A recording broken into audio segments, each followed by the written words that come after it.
So the Chargers re-signed JK Dobbins. What's that about? Because they already have Omarion Hampton, who they just drafted in the first round, and Najee Harris, who they just paid a pretty big contract to in free agency. Well, it's because technically they actually haven't re-signed him. So let's dig into what this Dobbins news means for the Chargers as well as the rest of the running back room, and best ball drafters for that matter too. But before we get into it, if you wouldn't mind liking the video and subscribing to the channel, I'd appreciate it. So based on the season he had last year, it's hardly a surprise that the Chargers would want him back. JK Dobbins, after all, had over 900 yards and 9 touchdowns. Not to mention he averaged 4.6 yards a carry, and did that while missing 4 games. And it's probably worth noting too that the offensive line wasn't great last year, so he was definitely making some chicken salad.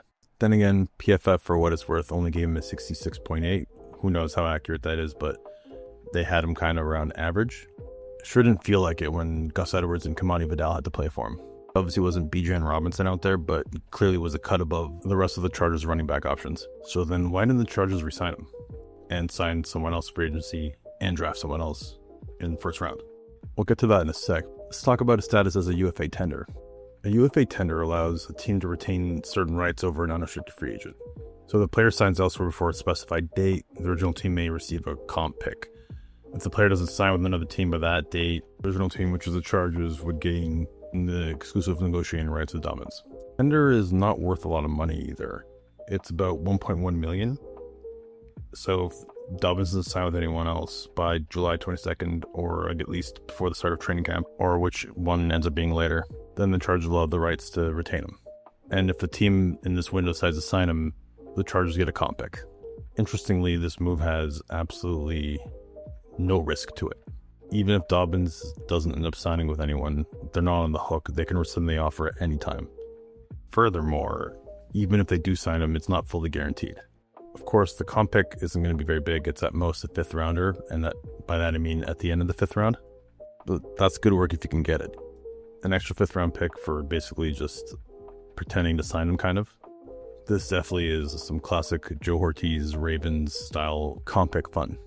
Interestingly, the Chargers could have signed him to this UFA tender at any point in time in the offseason, but they waited until now. Why now? Because regardless of whether or not they signed the tender now or earlier on, it wouldn't have affected his status as a comp pick. Thanks to his accrued seasons not meeting a certain threshold because of all the games he missed because of injury, this is the only way Ortiz could get a comp pick out of him. But again, he could have had that comp pick earlier on. This is because obviously it would have hampered Dobbins' ability to sign with the team. But that didn't happen, so now they're back in business. But are they really? What are the chances that Dobbins actually sticks around, considering, as I outlined, they aren't really on the hook for anything? Let's get into that. So as I've outlined earlier and also discussed in previous videos, the Chargers have quite a few running backs. Perhaps too many, if you include Dobbins. Technically having 4 to 5 running backs on your roster isn't the biggest deal.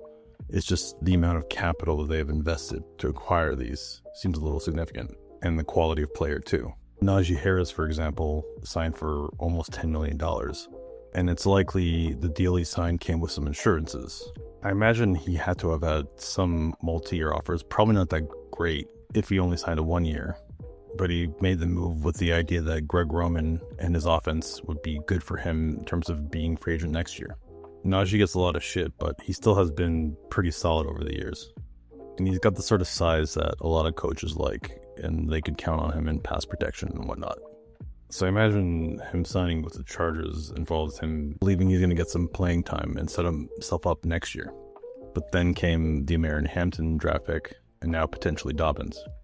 I think it'd be easy to dismiss the Dobbins thing and say it has nothing to do with Harris, and it's just really Ortiz playing the field trying to get comp picks. But I don't think it's quite that easy. Because like I said earlier, they could have done this earlier, but they didn't. Did not signing Dobbins earlier to this UFA tender give them more flexibility when talking to Harris? Possibly. But I also don't think that's a great way of doing business. But more on that in a sec. Interestingly, with Omarion Hampton drafted just a few days ago, a lot of people were really quick to dismiss Harris and already crown Omarion Hampton as being the leader of the Chargers running back room by the end of the year. That could still be true, but it would be a lot more difficult if Dobbins was still around. And keep in mind, Ortiz, based on his pedigree with the Ravens, it's not unlikely that they would like to have a stacked running back room. When Dobbins was a second-round pick, they also had Mark Ingram on the roster and Gus Edwards.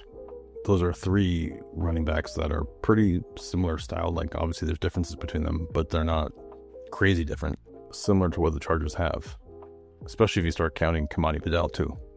But considering Kimani Vidal didn't exactly impress that much in this first season, he's not much of a threat here, but still, he should be factored in because he seems like at least he's like a maybe slightly below average player, and with a good offseason could maybe get himself back into contention because, you know, he did have some interesting measurables coming out of college.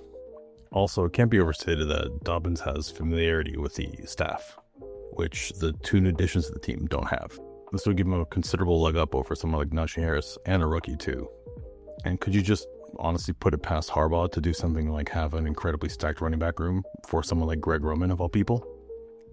I couldn't. But still, I think it's highly doubtful that Dobbins plays for the Chargers next year. Here's why. For one, I don't think Dobbins necessarily wants to. We can even forget it for a second about Najee Harris and his free agency after next year, because Dobbins also wants to realistically position himself better next year. And even though he's coming off a pretty good year, Dobbins does have the really long history of injuries. So you could argue that the fact that he was only injured for 4 games was an improvement. It still scares teams. However, another relatively healthy year with some good production could help him quite a bit next year. And even if you think Najee Harris stinks, and I'm not one of those people, I think he's pretty good. Omarion Hampton is for sure very good, and he's going to demand some playing time at some point. So for Dobbins, I don't think it makes a lot of sense. But it also doesn't really make a lot of sense for the Chargers either. The 3 are a pretty similar style, and if you add Vidal to the mix, he's also pretty similar.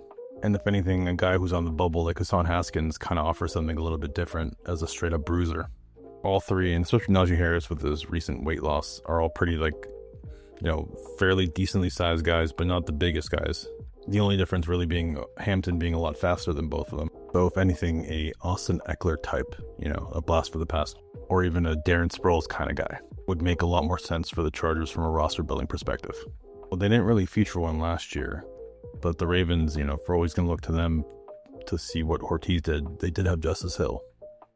Meaning adding Dobbins to the mix while not addressing that seems kind of not the best way to do things.